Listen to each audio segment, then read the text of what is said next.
বিচারপতির বাড়িতে টাকার পাহাড় পাওয়া গেলে তাকে ইডি সিবিআই গ্রেপ্তার করছে না কেন? আইএএস আইপিএস সাংবাদিক ভাইস চ্যান্সেলর প্রিন্সিপালদের বাড়িতে টাকার পাহাড় পাওয়া গেলে তো ইডি সিবিআই ইনকাম ট্যাক্স চুপ করে থাকতো না। না, আমি তো আপনাকে প্রথমেই বললাম, মানে মানুষের চোখে তো মনে হচ্ছে যে তার মানে বিচারপতিরা সব আইনের ঊর্ধ্বে, তারা চুরি করে টাকা ঘুষ নিয়ে টাকার বাড়িতে জমা। না না না না, এটা হতে পারে না, এটা হওয়াটা কাঙ্ক্ষিত নয়। আর আমি আপনাকে প্রথমেই বলেছিলাম যে ব্যতিক্রমী সিদ্ধান্ত, ব্যতিক্রমী ঘটনা পুরো কিন্তু আইন ব্যবস্থার সম্পূর্ণ চিত্র নয়। প্রচুর ভালো ভালো আইনজীবী জজ হয়েছেন, অবসর নিয়েছেন, তাদের সম্বন্ধে কোনো অভিযোগ নেই। এবার আমি নিজের মুখটা নিজে আয়না দিয়ে দেখি। আমরা আইনজীবীরা কেউ কেউ আছেন এর সঙ্গে, যেটাকে আমরা বলি ফেস ল, তারাও দায়ী। শুধুমাত্র বিচারপতিরা তা নয়। আজকে আমি ব্যক্তিগতভাবে কোনো বিচারপতির নাম, কোনো আইনজীবীর নাম করতে চাই না। কলকাতা হাইকোর্টের ক্ষেত্রেও এখনো কিছুটা হলেও প্রাসঙ্গিক আমার কথা।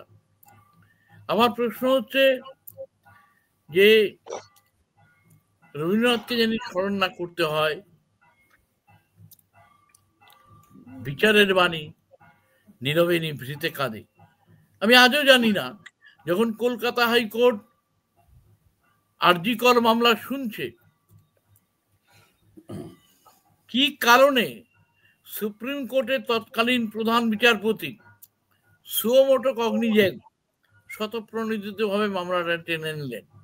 কি ফল হলো আমরা দেখলাম। কোন রহস্য? শুধুমাত্র আপনারা সবই জানেন, আপনি প্রবীণ সাংবাদিক, 14 তারিখে, যদি ডেটটা না ভুল হয়, 14ই আগস্ট আরজি করে ভাঙচুর হলো। বিচারপতিরা একটা কথাও তো বললেন না। প্রশাসন ছেড়ে দিন, কেন এটা প্রশাসনের প্রত্যক্ষ মদতে এই ঘটনাটা ঘটেছে, নাহলে পুলিশ দাঁড়িয়ে আছে। কথাগুলো কেন বললাম? দুর্নীতি অনেক রকম হয়। একজন মহিলা, আপনার আমার ঘরের বোন,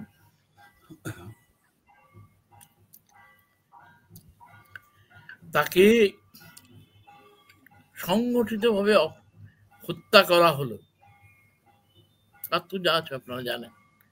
সুপ্রিম কোর্ট কি দিল রায়? অথচ এই সুপ্রিম কোর্ট নির্ভয়া কাণ্ডে কি রায় দিয়েছিল, তার সত্ত্বেও বলবো বিচার ব্যবস্থা আরো স্বচ্ছতা থাকুক। এই স্বচ্ছতার উপর আমরা ভরসা করে আছি। কোথায় আপনি যাবেন, পুলিশ থেকে আরম্ভ করে, প্রশাসন থেকে আরম্ভ করে, ভুরি ভুরি অভিযোগ দুর্নীতি। মানে আমাদের সাধারণ মানুষের, আমরা বিচারক নই, আইন বিচার ব্যবস্থার সঙ্গে যুক্ত নই, আপনাদের মতো আইনজীবীও নই। আমাদের প্রশ্ন তো সেটাই। আমার একটা জিনিস পছন্দ না হলে আমি এক দোকানে বদলে অন্য দোকানে যেতে পারি, একটা শহরের এক জায়গা থেকে অন্য জায়গায় যেতে পারি, এক শহর থেকে অন্য শহরে চলে যেতে পারি। কিন্তু বিচার ব্যবস্থা তো কোনো বিকল্প নেই। আমাকে তো, আমি যদি বিচারের দ্বারস্থ হতে হয়, নয় এটা, আমাকে নির্দিষ্ট জায়গায় আবেদনটা করতে হবে। বিভিন্ন মামলা সুপ্রিম কোর্ট দ্রুত, নাম করে বলছে কপিল সিবাল, মনোজ সিংভি, এরা নিশ্চয়ই ভালো আইনজীবী, নিশ্চয়ই। তারা আমি যদি ডিএ মামলাটা করি, কেউ তো বলছেন না ডিএ মামলা নিষ্পত্তি কবে হবে। আমরা তো জানি না। আমরা তো জানি না স্কুল সার্ভিস কমিশনের ক্ষেত্রে এখনো কোনো সিদ্ধান্ত হলো না কেন। হাজার হাজার ছেলে মেয়ে ঝড় জল বৃষ্টিতে এখানে কোন রসায়ন বা কোন কেমিস্ট্রি কাজ করছে বলতে হবে তো। নিশ্চয়ই এই প্রশ্ন করে তো মানুষও করছে। ইংল্যান্ডের চিফ জাস্টিসকে বলেছিল, বলতে হবে যে রাজা বড়, বললো না law is above the king. তো এই কনসেপ্টটা তো চলে গেছে। এখন তো law is not above law. তোমার যে তুমি কোন রাজনৈতিক দলের পৃষ্ঠপোষকতায় জজ হয়েছো, কে তোমাকে রেকমেন্ড করেছে, কার সিনিয়র ছিল তার ছেলে আসছে কিনা, এই জিনিসটা এইটা হয়ে ভারতবর্ষের বিচার ব্যবস্থাটা সত্যি কথা বলতে গেলে এখনো মানুষের শেষ আশা কিন্তু বিচার ব্যবস্থা, কিন্তু এখানেও ঘুণ ধরেছে, তবে লার্জ স্কেলে ঘুণ নয়, অন্য ব্যাপার করতে, কিন্তু যে ঘুণটা ধরেছে সেটাও কিন্তু যদি না এটা থামানো যায় তাহলে কিন্তু এটা আলটিমেটলি একটা কি বলবো যাকে ওই টোটাল একটা যাকে বলে মাৎসায়ন চলবেই আর কি, যেটা বাংলাদেশে হচ্ছে। আমার প্রশ্নটা হচ্ছে ন্যাশনাল জুডিশিয়াল অ্যাপয়েন্টমেন্ট কমিশন এটা যদি গঠন করা যেত তাহলে কি এই ধরনের দুর্নীতি, এই ধরনের অপরাধ কমতো বলে আপনার ধারণা?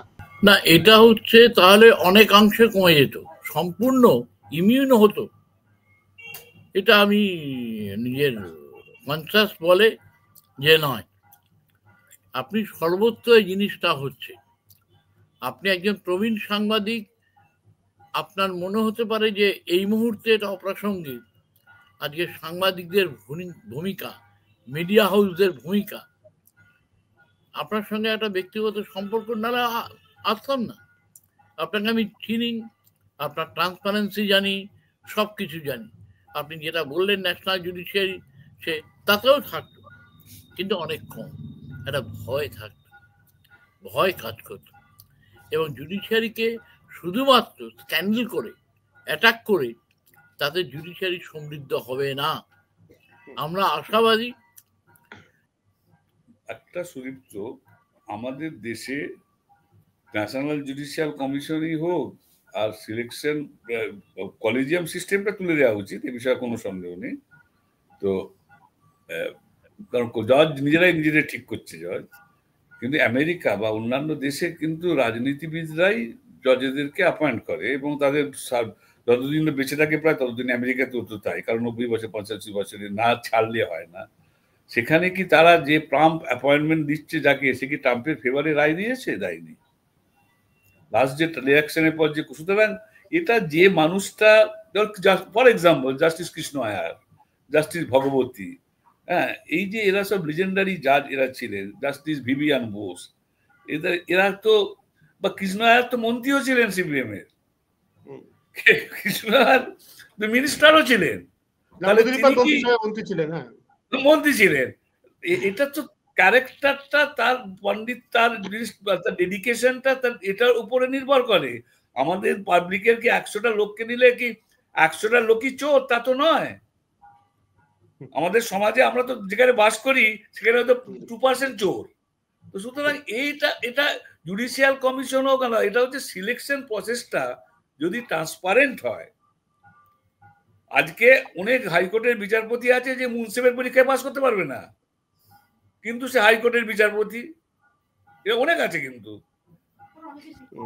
অনেক শিক্ষিত লোকও আছে, অনেক শিক্ষিত মানুষও আছে, এবং এদের সংখ্যাটা কম। আমি বলছি, আমি তো ক্যালকাটা হাইকোর্টের অনেক জায়গায় অনেক বিচারপতি আছেন, তাদের 95%, 98% তারা জেন্টলম্যান, তাদের কোনো মুখ দেখে না, যারা করে না আছে একজন দুটো সব প্রফেশনেই থাকে। কারণ এইগুলো হচ্ছে ব্যাপারটা হচ্ছে কি যে মানে উচ্চাকাঙ্ক্ষী যখন কোনো বিয়েতে মানে অপদার্থ যখন উচ্চাকাঙ্ক্ষী হয় সে শয়তানের চেয়ে ভয়ঙ্কর হয়। সুতরাং এটা তো সর্বত্র, সে রাজনীতিবিদদের মধ্যেও, তাই না, সেটা বিচারপতিদের মধ্যে। অবশ্যই আমিও তোমার সঙ্গে সম্পূর্ণ একমত। এটা ঠিকই যে একজন দুর্নীতিগ্রস্ত পুলিশ অফিসারের থেকে একজন দুর্নীতিগ্রস্ত বিচারপতি অনেক বেশি ভয়ঙ্কর। কারণ পুলিশ অফিসারের দুর্নীতির জন্য বিচার চাইতে গেলে জজের কাছে যাইতে হয়, জজে যদি দুর্নীতিগ্রস্ত হয় তাহলে তো বিচার অবশ্যই। আমরা তো অবশ্যই এখানে দর্শকদের উদ্দেশ্যে বলছি, আমরা তো অবশ্যই বিচার ব্যবস্থার নিন্দা করার জন্য বা সমালোচনা করার জন্য অনুষ্ঠানে আয়োজন করছি না। আমাদের উদ্দেশ্য অবশ্যই যে বিচার ব্যবস্থাকে আরো শুদ্ধ করা, এবং যা আমাদের আলোচনায় উঠে আসছে যে অল্প কয়েকজন যে আছেন এই ধরনের বিচারপতি দুর্নীতিগ্রস্ত, তাদের কিভাবে চিহ্নিত করা যায়, তাদের হাত থেকে কিভাবে বিচার ব্যবস্থায় বাঁচানো যায়, সেটাই নিশ্চয়ই লক্ষ্য হওয়া উচিত। অনুষ্ঠান শেষ করবো একটা কাহিনী বলে। আজ থেকে বহু বছর আগে, আজ থেকে প্রায় 2 দশক আগে, পাঞ্জাব এন্ড হরিয়ানা হাইকোর্ট, মানে চণ্ডীগড়ে যেটা অবস্থিত, সেই হাইকোর্টের একটা ঘটনা বলে।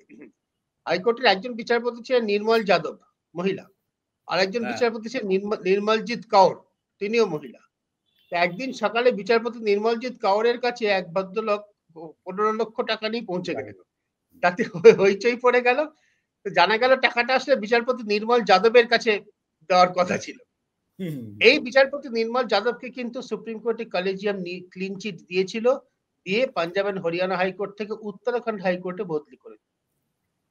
উত্তরাখণ্ড হাইকোর্ট থেকে অবসর নেওয়ার আগের দিন, না অবসর নেওয়ার দিন, সিবিআই তার বিরুদ্ধে চার্জশিট পেশ করে এবং তার সেই মামলার নিষ্পত্তি এখনো হয়নি। সুতরাং সুপ্রিম কোর্টের কলেজিয়াম কাউকে অপসারণ করলো, তার মানেই তার শাস্তি হয়ে গেল বা নির্দোষ প্রমাণ হলেন। বিচার ব্যবস্থার ইতিহাস সে কথা বলে না। যশবন্ত ভার্মার ক্ষেত্রে কি হয় আমাদের দেখার জন্য অপেক্ষা করতে হবে। কিন্তু ভারতের বিচার ব্যবস্থার যেমন গৌরবজনক অনেক অধ্যায় আছে, তেমনি অনেক বহু কলঙ্কের অধ্যায় আছে। সেটাও নিশ্চয়ই আমরা স্মরণ করব যথেষ্ট লজ্জার সঙ্গে।